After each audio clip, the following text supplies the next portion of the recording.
son unas pocas páginas de la 8 a la 17 del libro Hacia una ciencia de la liberación de la mujer, de Isabel Larguía y John Dumoulin. Ahí los ven en la foto, esta debe ser por ahí por fines de los 60, principios de los 70. Ella es argentina, bueno, murió, nació en Argentina, fue una revolucionaria, estuvo en varias revoluciones, en particular desarrolló este trabajo en conjunto con John en la Cuba revolucionaria. ¿Sí? Creo que la primera edición fue como de 1969, nosotros tenemos esta edición es de 1976. Él nació en Estados Unidos, también con intereses, ¿no?, de revolucionarios, digamos. Se encontraron en Cuba y produjeron estas investigaciones.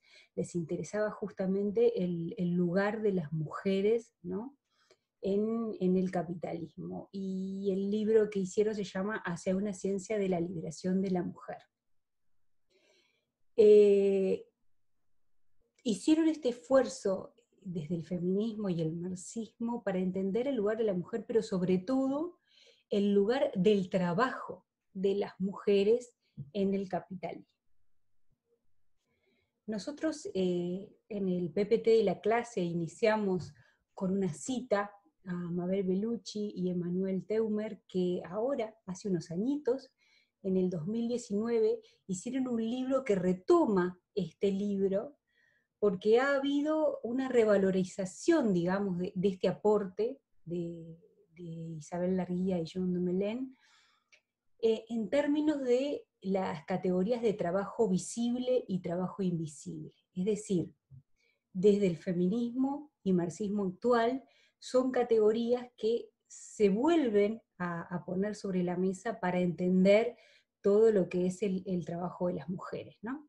Entonces, los autores de este libro de 2019, que retoma este que estamos viendo, plantean que es poco conocido y justamente, ¿no?, está poniéndose sobre la mesa este aporte olvidado desde la Cuba revolucionaria que tuvo lugar ahí, el desarrollo prístino de una teorización marxista feminista del trabajo doméstico. Desde La Habana, a inicios de 1969, los intelectuales Isabel Larguía y John Dumoulin comenzaron a difundir su primer manuscrito titulado Por un feminismo científico, el cual será editado hacia 1971 por Casa de las Américas.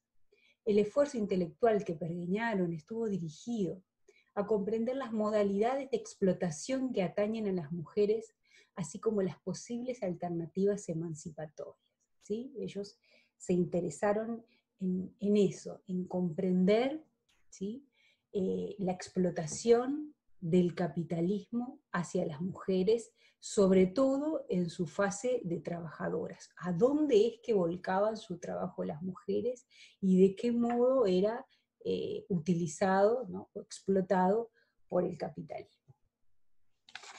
La primera cosa que queremos marcar, ¿no?, retomando estos autores, es lo que ellos dicen, la confusión ideológica, una gran confusión ideológica en donde se cree que lo que hacen las mujeres o el papel social atribuido a las mujeres no tiene nada que ver con la economía. Eso es una confusión ideológica, es erróneo, ¿sí? Es un error. Y va a ser una idea central de estas pocas páginas que vamos a leer con ustedes para el curso, ¿sí? Hay una centralidad en conectar justamente el lugar económico, el lugar que tiene para la economía, y en este contexto para el capitalismo, el trabajo de las mujeres. ¿Tá? Entonces, lo que plantean los autores es que esto que podemos llamar la ideología de la domesticidad, de lo doméstico, de las mujeres en lo doméstico, ¿sí?, esta idea que coloca a las mujeres por naturaleza en lo doméstico. Parecería que las mujeres nacen, ¿no?, con algunos atributos físicos, mentales, espirituales, para desarrollar algunas de las tareas, ¿no?, estas tareas del ámbito de lo doméstico, ¿sí? Mientras los hombres no, ¿no? Pareciera que eso es esto que llamamos la ideología de la domesticidad, donde se adjudican, ¿sí?, por algunos atributos que ahora vamos a ver, papeles sociales tan diferenciados para las mujeres y para los hombres. Entonces, esta ideología de la domesticidad plantearía que por naturaleza, ¿sí?, las mujeres, por su biología, nacen con una tendencia a cocinar, limpiar, planchar, ¿no? Todas estas tareas de la reproducción de la vida cotidiana, ¿no? Entonces, eso como falaz, eso como error. Estamos viendo algunas de las confusiones, de los errores que marcan los autores, ¿no? Entonces, una es esa. Y justamente la otra es el hogar como un lugar específico femenino, como si el hogar, ¿no?, fuera el lugar por naturaleza otra vez de las mujeres y ajeno a la economía, ajeno a la producción. Eso es lo que más va, una de las cosas que más van a deconstruir los autores, ¿sí? Porque justamente van a mostrar la conexión que tiene todo el trabajo en el hogar, ¿sí?, por ahora, hasta ahora, realizado fundamentalmente por las mujeres, todo ese, digamos, ¿qué tiene que ver todo ese trabajo con justamente la economía? El gran valor económico que tiene ese trabajo, ¿sí? Van a centrarse en eso. De hecho, otra idea falaz, confusa, es esta idea de que la participación de las mujeres en la economía es a instancias, ¿sí?, de su introducción en la etapa mercantil, o sea, cuando las mujeres comienzan a entrar a los trabajos estos, ¿no?, productivos, y desde este papel aparentemente auxiliar, ¿no? Ahí se empezaría a contabilizar el trabajo de las mujeres en la economía. No, otro gran error, ¿no? Por eso que decíamos, porque además de esa introducción en el trabajo mercantil, las mujeres siguieron desarrollando todo este otro trabajo del ámbito de lo reproductivo, y eso tiene una función económica invisibilizada, van a decir, por el capitalismo. Y bueno, estamos hablando de estas cosas porque persisten, ¿no? Estas ideas persisten. Claro, podemos decir, bueno, y veremos con Antunes la entrada, ¿no?, de las mujeres, y vimos con la película Dines, las mujeres han entrado, ¿no?, sobre todo estamos analizando esto en la entrada a las fábricas, ¿no?, como estuvimos viendo, se han introducido en el trabajo mercantil, pero continúan, ¿sí?, continúan realizando la mayor parte de todo esto del trabajo doméstico, ¿sí? Y esto es verificable para el Uruguay de hoy. Si van al INE, van a ver las encuestas del tiempo que se hacen desde el año 2007, o sea que ven en qué utilizan el tiempo las mujeres y en qué utilizan el tiempo los hombres, y se ven claramente estas diferencias. Todavía las mujeres, la gran mayoría de su tiempo lo dedican a las tareas, ¿no?, llamadas del hogar, por ahora estamos siguiendo estos autores, ¿no?, las tareas reproductivas, y los hombres, los varones, más bien a tareas productivas. O sea, son cosas que se constatan hasta hoy, y estas dimensiones ideológicas confusas que nos van a decir los autores que tienen que ver con la ideología patriarcal, todavía están presentes en nuestras sociedades, si bien vemos que las mujeres cada vez más estamos, ¿no?, en las distintas esferas sociales, no solo en las tareas del hogar. Sin embargo, hay algo que es increíble, ¿no? Yo cuando trabajaba con estudiantes en las prácticas del trabajo social, que te da lugar a un trabajo más cercano, ¿no?, grupos más chicos, y trabajábamos estos asuntos, ¿no? Yo les decía, ¿qué es lo que pasa de extraño, de invisibilizado, pero de fuerte, que cuando ustedes, ¿no? Pensando en una pareja heterosexual, eh, se van a vivir con sus novios, yo porque casi todas eran mujeres, resulta que esa noche, al otro día, son mayoritariamente las mujeres las que limpian el baño, tiran la basura, no sé, distintas de esas tareas que sin una previa conversación, sin un previo acuerdo, pareciera que se instala una división sexual del trabajo, ¿no? Que es como muy fuerte, muy naturalizada, muy invisibilizada, ¿no? Muy fuerte. Y bueno, de estas cosas trata esta porción del libro que estamos viendo. Entonces, los autores retoman algo de lo que quizás vimos algo en la primera clase de este módulo, ¿no? De cómo se desarrollaba el trabajo en la comunidad primitiva, pero no se detienen en eso, más bien lo que nos señalan es que en el tránsito de la comunidad primitiva a la sociedad de clases, es que surgen algunas formas de organización social, algunos términos, pero algunas formas de organización social, ¿sí? Que dan forma a este trabajo desigual entre mujeres y varones, ¿sí? Entonces, en este pasaje, retoman, ¿no?, a Marx y Engels, aparece la idea de familia, ¿sí? Una familia que surge, se origina del derecho de propiedad privada que tenía el pater familias, ¿sí? El varón padre, además, ¿no? No el varón hijo, el varón padre, tanto sobre las personas de esa familia como de los bienes que componían su casa, ¿no? Hay una primer propiedad privada ahí en esta forma de organización social llamada familia, ¿sí? Que coloca de pique, digamos, el trabajo de las mujeres o la fuerza productiva de las mujeres como propiedad privada de ese varón pater familias. Hay un control, una propiedad de la fuerza de trabajo de las mujeres.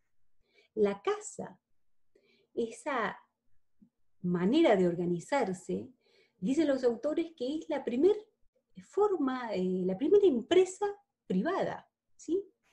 La propiedad es propiedad del jefe de familia, es una forma de organizar la producción, de organizar el intercambio y de acumular producto, ¿sí? Una familia, una forma de familia, la familia patriarcal, ¿no? que va transcurriendo conforme se va dejando la comunidad primitiva, como con una organización llamada casa. No solo estaba esta familia que estamos nombrando, sino que en algunas formas sociales incluían también a los esclavos y esclavas, ¿sí? En donde, bueno, se organizaba en relación a la familia para la producción de mercancías, para el intercambio y para la acumulación, ¿sí? Para acumular producto. Y la economía justamente surge como el arte de dirigir los asuntos de la casa, de esa casa, ¿no? Entonces, esta propiedad que ejercía el jefe de la familia implicaba una propiedad sobre las mujeres, ¿sí? También sobre los esclavos, si tenían, así como el dominio y confiscación de esa fuerza de trabajo femenina. Entonces, de alguna manera, en el origen de esta forma, digamos, de organización social, hay una apropiación brutal de la fuerza de trabajo de las mujeres. Digo brutal porque va a ser invisibilizada, ¿sí? Va a tener una traducción de subalternidad, de opresión, ¿no? De opresión de las mujeres a los hombres. O sea, las mujeres oprimidas por los hombres, una forma de organización social que a la vez que distribuye así el trabajo, también funda relaciones de poder opresivas. Entonces, dicen los autores, en el capitalismo, esta forma de familia que surge, individual, sigue siendo la unidad económica de la sociedad. Entonces, lejos de esa falacia, de ese error de que el trabajo de las mujeres en lo doméstico no tiene nada que ver con la economía, lejos de eso, lo constituye al capitalismo. Entonces, acá tenemos unas imágenes para ilustrar que esto no es algo de ahora, ¿no? Bueno, arte griega, mujeres lavando la ropa, arte romano, ¿no? Madre amamantando a su bebé, en donde vemos a las mujeres en distintas fases de esto de la reproducción, que ahora vamos a ver que los autores distinguen algunas dimensiones dentro de esto. Entonces, con el surgimiento de la familia patriarcal, la vida social queda dividida en dos esferas, la esfera pública y la esfera doméstica. La esfera pública, ¿sí?, como esto en donde transcurre las grandes transformaciones históricas, ¿sí?, donde transcurre la producción, ¿sí?, la cultura, lo visible, lo reconocido. Y mientras la esfera privada, esta lenta evolución en el sentido de que no cambia tanto, o no cambia tanto en relación a esta división sexual del trabajo. ¿Sí? Hay un desfasaje, pero no, o desigual, digamos, desarrollo, pero no es algo, no es una casualidad, digamos. Para la forma concreta que adquirió la esfera pública fue necesaria esa distribución previa en lo privado. Entonces, la mujer fue relegada a la esfera doméstica por esto que llamaron los autores la división del trabajo entre los sexos, o que llamamos hoy la división sexual del trabajo, al tiempo que se desarrollaba a través de milenios una poderosísima ideología que aún determina la imagen de la mujer y su papel en la vida social, ¿no? Esta ideología están pensando en el patriarcado, ¿no? Entonces, ¿qué es lo que pasa? Esto que decíamos, ¿no?, que yo les daba el ejemplo con las estudiantes, tan poderoso que determina esa imagen de las mujeres, ¿sí?, ocupándose de, acá traemos ya fotos del siglo XX, ¿no?, ocupándose de las tareas domésticas, de la cocina. Entonces, esto que responde a ciertas relaciones de poder, como decíamos, pero es que es transmitido culturalmente y se nos va imponiendo, y hasta que no tomamos contacto con estas bibliografías, o bueno, puede ser con el feminismo, ¿no?, en la militancia, o qué sé yo, a veces no nos damos cuenta de esas diferencias y por qué tienen que existir esas diferencias tan marcadas en el trabajo, ¿no?, entre los géneros. Entonces, dirán los autores, ¿cómo hacemos para descubrir los fundamentos de esta ideología? Entonces, plantean la división en tres aspectos, ¿no?, de esto del trabajo de las mujeres en el hogar, en ese momento lo llamaban así. Una, la reproducción estrictamente biológica. ¿Esto qué es? Es la capacidad de gestar y de amamantar que tiene el cuerpo de las mujeres. ¿Sí? Esta es una cosa, digamos. Una de las cosas es esto que pasa en la biología de las humanas o de los humanos, en donde son las hembras, y acá digo hembra porque estoy refiriéndome como ese aspecto, ¿no?, que pueden en su cuerpo, ¿sí?, con la ayuda de masculina, ahora no necesariamente, vieron que, paréntesis, ¿no?, con el tema de la clonación está en jaque si es necesario o no el aporte masculino en la reproducción, pero bueno, con el aporte masculino pueden gestar, amamantar, ¿no?, crear nueva vida.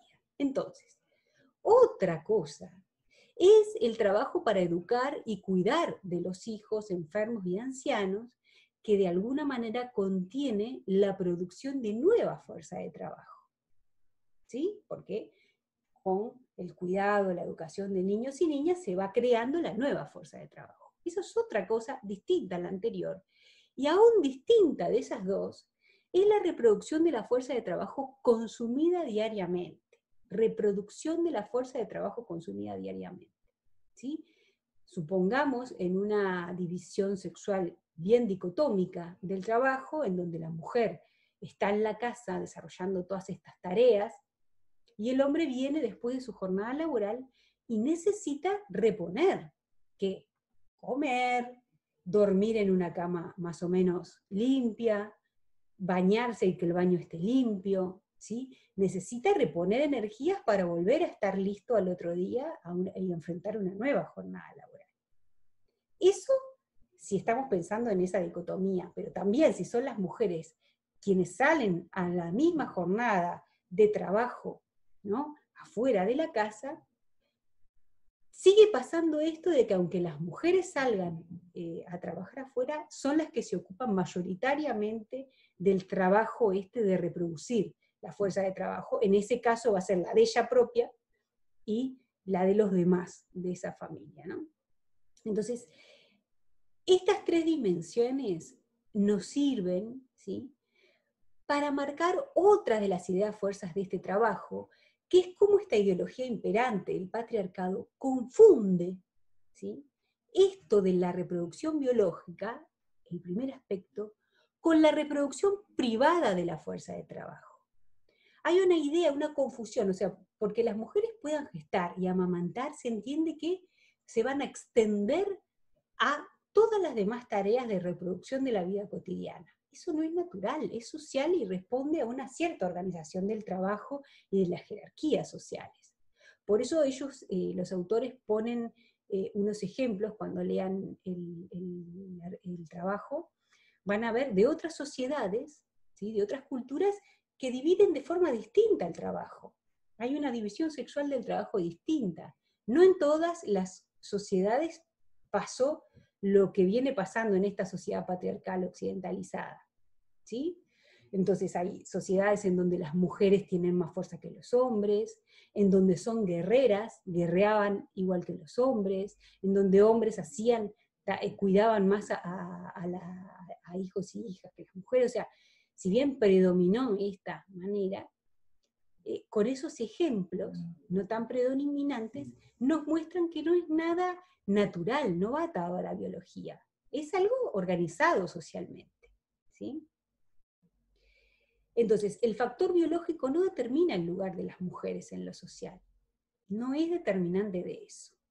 No es por naturaleza, ¿no?, que las mujeres realizan tareas domésticas, como, bueno, en estas fotos vemos mujeres realizando tareas domésticas, de cuidado de la infancia, de reproducción de la vida cotidiana. Y aquí estas dos categorías que hablábamos al principio del trabajo visible e invisible, que están siendo vueltas a tomar para entender el trabajo de las mujeres, ¿no? Entonces, desde la familia patriarcal hasta la actualidad, el trabajo de las mujeres quedó relegado a la esfera privada. ¿A qué? A la elaboración de valor de uso para el consumo directo y privado. ¿Recuerdan? En las clases pasadas estuvimos analizando la idea de mercancía, que tiene un valor de uso y un valor de cambio. En este caso, lo que producen las mujeres se agota en su consumo, es solo valor de uso, ¿sí? Es un valor de uso que satisface algunas necesidades.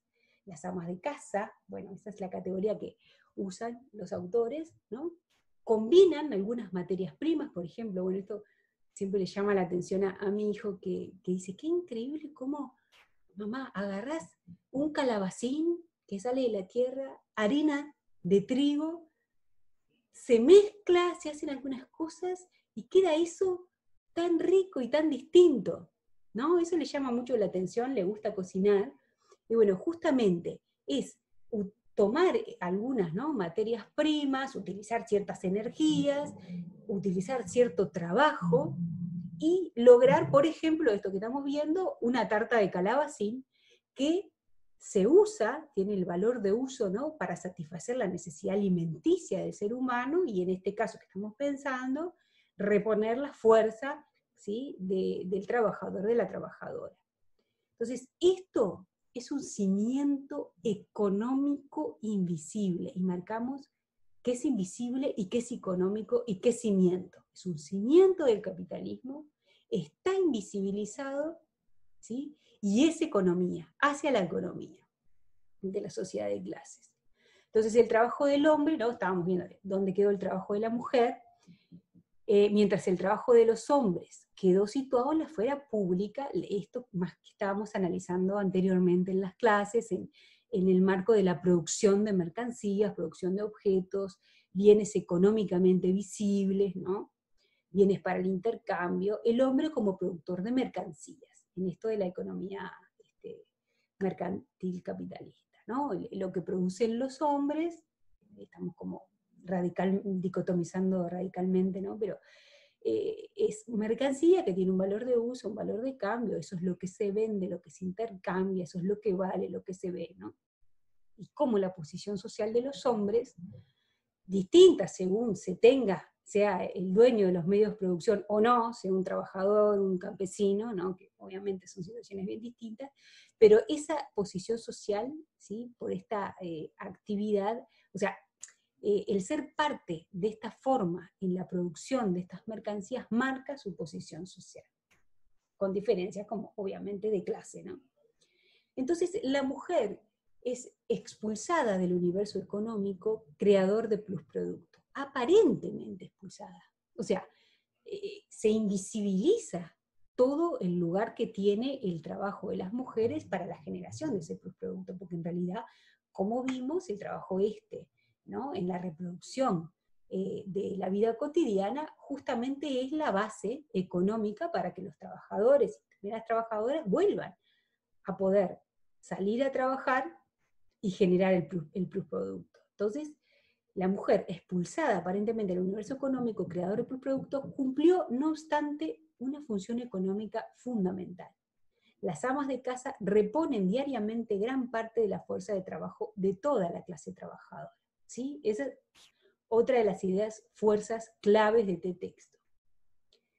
Las mujeres, en su trabajo de reproducción de la vida, reponen diariamente gran parte de la fuerza de trabajo de toda la clase trabajadora.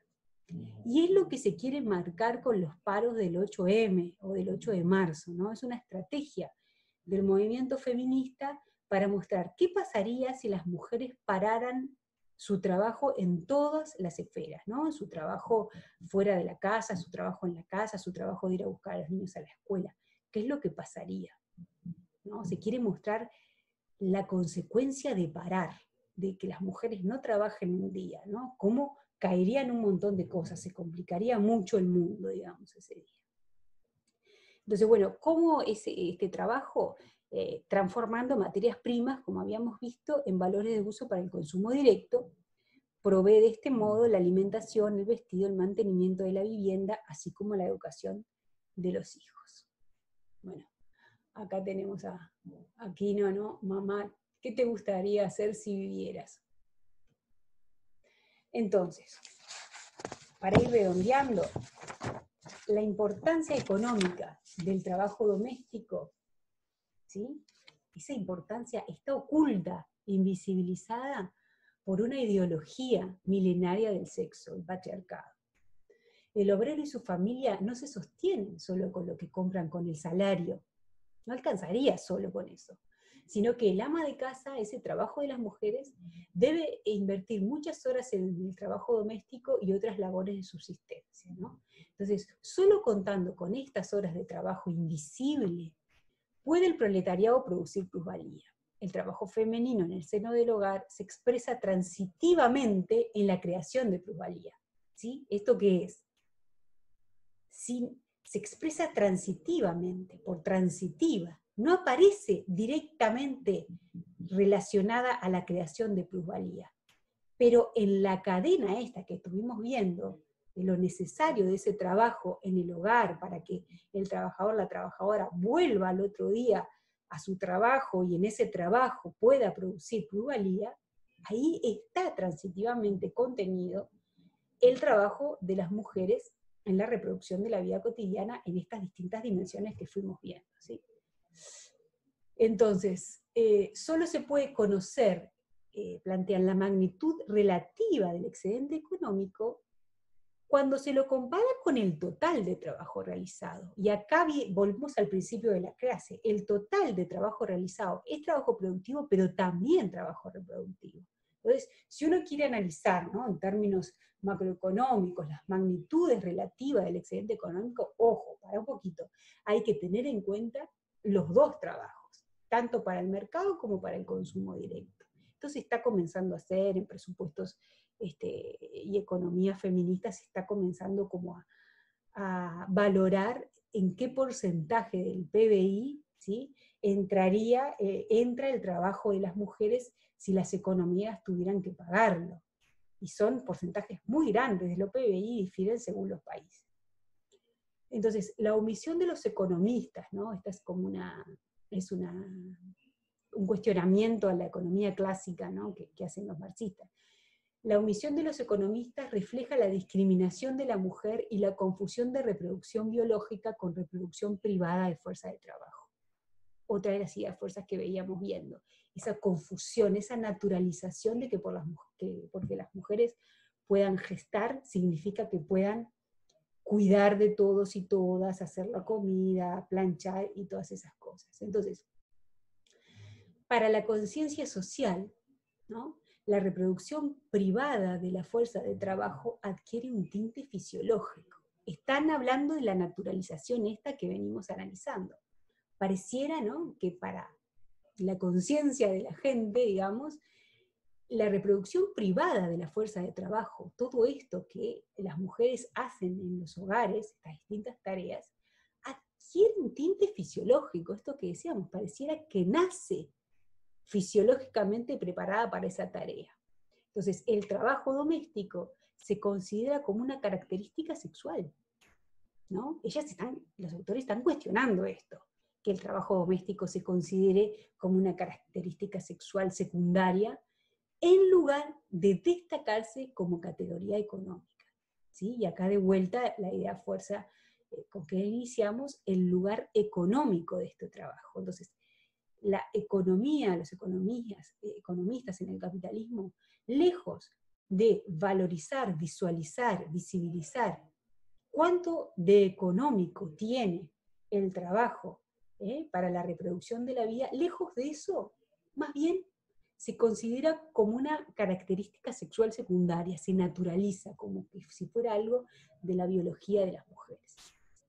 Bueno, por aquí algunas de las estrategias puestas en la calle para mostrar esas cosas, ¿no? Eso que llaman amor es trabajo no pago, y distintas mujeres desarrollando distintas formas de este tipo de trabajo.